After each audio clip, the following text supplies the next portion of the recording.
Hello दोस्तों, quick cash में आपका स्वागत है। 68 बीपीएससी का एग्जाम 12 फरवरी को, उसी को ध्यान में रखे करंट अफेयर बनाया जा रहा है और हिंदी इंग्लिश दोनों में, जिससे किसी भी बच्चे को कोई प्रॉब्लम ना होने पाए। आप लोग इस चैनल को जरूर सब्सक्राइब कर लीजिएगा और बेल आइकन को जरूर दबा लीजिएगा, जिससे आपके पास नोटिफिकेशन सबसे पहले पहुंचे। आप जो है, बहुत से बच्चे सब्सक्राइब तो कर लिए, लेकिन उनको बाद में पता चलता है कि अच्छा ये वीडियो हमारे पास कैसे आ गया, कहाँ से आया। तो बेल आइकन को आप जरूर दबा लेंगे, जिससे आपके पास नोटिफिकेशन सबसे पहले पहुंच जाए वीडियो डालते ही, और आप उसको टाइम निकाल के आप उसको देख सकें। ठीक है, क्योंकि एग्जाम के लिए टाइम बहुत कम बचा है और करंट अफेयर से कम 30 क्वेश्चन आते हैं बीपीएससी में, तो वो गलत ना होने पाए। तो उसी को ध्यान में रखते हुए हम करंट अफेयर के हर महीने के टॉपिक निकाल के आप तक पहुंचा रहे हैं। आप लोग उसको लगातार पढ़ते रहिए, नोट करते रहिए, रिवीजन करते रहिए, लगातार रिवीजन करते रहिए।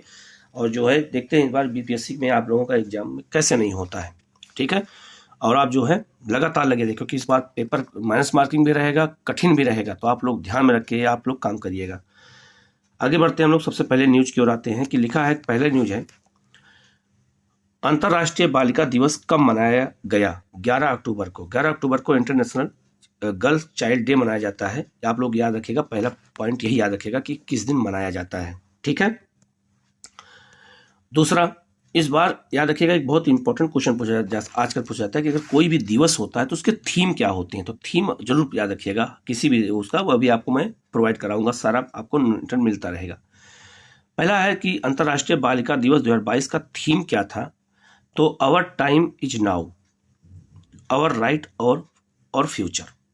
ये जो है अंतर्राष्ट्रीय बालिका दिवस का थीम इस बार का रहा है, तो बहुत इंपॉर्टेंट है आपके लिए। आप इसको जरूर नोट कर लीजिएगा, एग्जाम में ऐसे क्वेश्चन बहुत ज्यादा आते हैं। इसके बाद है तीसरा क्वेश्चन है,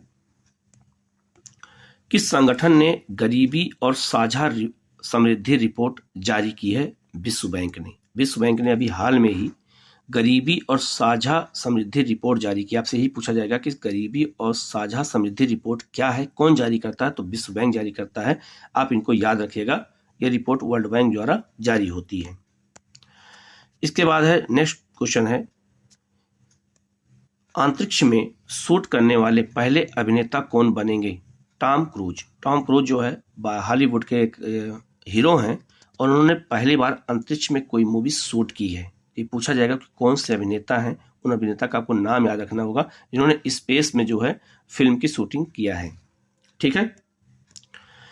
नेक्स्ट क्वेश्चन है, बहुत ही इंपॉर्टेंट क्वेश्चन है ये, किस देश में महात्मा गांधी के जीवन पर समर्पित गांधी संग्रहालय खोला गया है? तो अमेरिका में। अमेरिका में महात्मा गांधी के जीवन पर आधारित एक संग्रहालय खोला गया है, वहां पर एक म्यूजियम खोला गया है।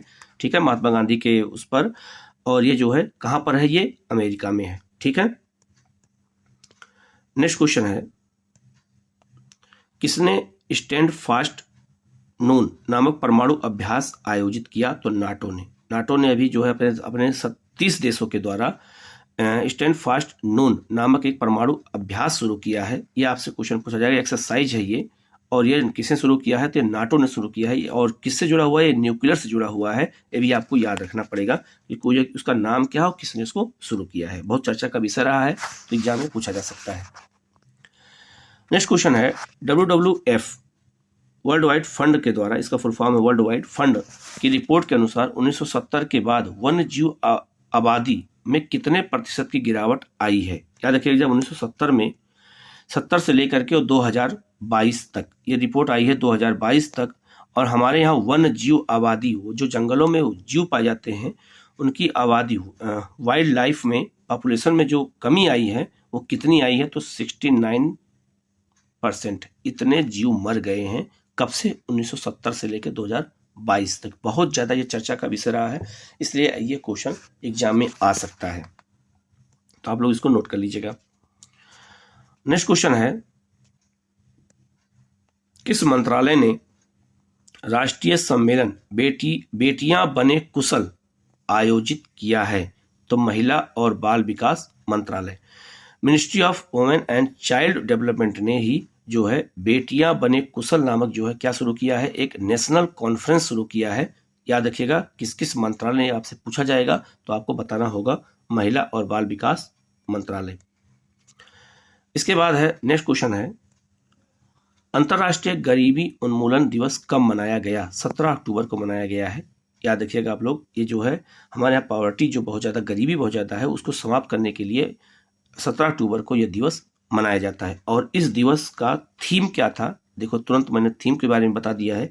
यहाँ से क्वेश्चन आता है कि उसका थीम क्या थे। तो अंतर्राष्ट्रीय गरीबी उन्मूलन दिवस 2022 की थीम यह थी, व्यवहार में सभी के लिए गरिमा। ठीक है, व्यवहार में सभी के लिए गरिमा की बात की गई थी। कब? 2022 के जो है किसमें? तो जो है ये आपका अंतर्राष्ट्रीय गरीबी उन्मूलन दिवस में। तो आपको इनको याद रखना पड़ेगा कि उसका थीम क्या था। नेक्स्ट क्वेश्चन है, किस शहर ने वर्ल्ड ग्रीन सिटी अवार्ड 2022 जीता है? तो ये हैदराबाद जीता है। बहुत चर्चा का विषय है, ये क्वेश्चन आना तय है, याद रखिएगा।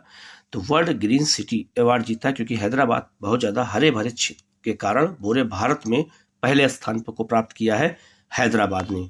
ठीक है, नेक्स्ट है आपका यूएन की रिपोर्ट के अनुसार सबसे ज्यादा गरीब लोग किस देश में हैं? यूनाइटेड नेशनल की ये रिपोर्ट है और वो है भारत। सबसे अधिक जो है ये गरीबी रेखा की जो लाइन है, क्रॉस जो है, ये कहाँ पर सबसे ज्यादा है? तो वो देश है आपका भारत है, जहाँ सबसे अधिक जो है गरीबी पाई जाती है। इसके अलावा एक रिपोर्ट और है आगे, अगली न्यूज है, भारत में किस वर्ष तक कोयले के आयात को बंद करने की घोषणा की है? 2024 तक। हमने निर्णय लिया है कि हम 2024 तक कोयले को आयात नहीं करेंगे, इंपोर्ट नहीं करेंगे। ठीक है, और ये हमने जो निर्णय लिया है इसलिए क्योंकि हमें यहाँ जलवायु परिवर्तन को के लिए हमें काम करना है। तो हम अपने देश से कोयले का उपयोग करके काम करेंगे, ना कि विदेशों का। इससे हमारे भुगतान संतुलन और में अर्थव्यवस्था में कहीं ना कहीं आपको फायदा इसका मिलेगा। इसके बाद अगला न्यूज है, किस आईआईटी संस्थान ने राष्ट्रीय बौद्धिक संपदा पुरस्कार जीता है? तो आईआईटी मद्रास ने। ठीक है, ये जो है इंटेलेक्चुअल पॉवर्टी अवार्ड होता है, और ये कौन जीता है और अभी राष्ट्रीय स्तर का कौन जीता है? तो आईआईटी मद्रास ने जीता, क्योंकि ये बहुत सारे ऐसे काम करती है जो इंटेलेक्चुअल से जुड़े होते हैं, इसलिए ये अवार्ड इसको दिया गया है और लगातार चर्चा में हमेशा ये आईआईटी केंद्र रहता भी है। और नेक्स्ट क्वेश्चन है, केंद्र सरकार ने किस राज्य में तराई हाथी रिजर्व को मंजूरी दी है? तो ये उत्तर प्रदेश को दिया है। और तराई का क्षेत्र हिमालय से लगा क्षेत्र होता है, जहाँ पे नदियां विलुप्त होकर दोबारा निकलती हैं। तो ये तराई का क्षेत्र यूपी में भी है और बिहार में भी है। तो तराई के क्षेत्र में जंगल ज्यादा पाए जाते हैं, तो वहाँ पे नमी बहुत ज्यादा होती है, तो इसलिए वहाँ पे उन क्षेत्रों में हाथी ज्यादा पाए जाते हैं। तो तराई हाथी रिजर्व की स्थापना कहाँ की गई है? उत्तर प्रदेश में की गई है, आपको ये याद रखना है। लेकिन इसको किसने बनाया है? केंद्र सरकार ने बनाया। अगर राज्य सरकार बनाती, यूपी बनाती, तो हो सकता था कि बिहार के लिए इंपॉर्टेंट ना बनता, लेकिन ये केंद्र सरकार ने बनाया है तो बिहार के लिए इंपॉर्टेंट बनेगा। तो आज करंट अफेयर में लोग इतना ही करते हैं। कल फिर हम लोग करंट अफेयर के साथ मिलेंगे। आप लोग इस वीडियो को लाइक कर दीजिएगा, शेयर करिएगा और चैनल को जरूर सब्सक्राइब कर लीजिएगा, बेल आइकन को दबा लीजिएगा, जिससे आपके पास नोटिफिकेशन सबसे पहले पहुंचे। आपको वीडियो कैसा लगा आप जरूर कमेंट बॉक्स में कमेंट करिएगा। Okay, thank you.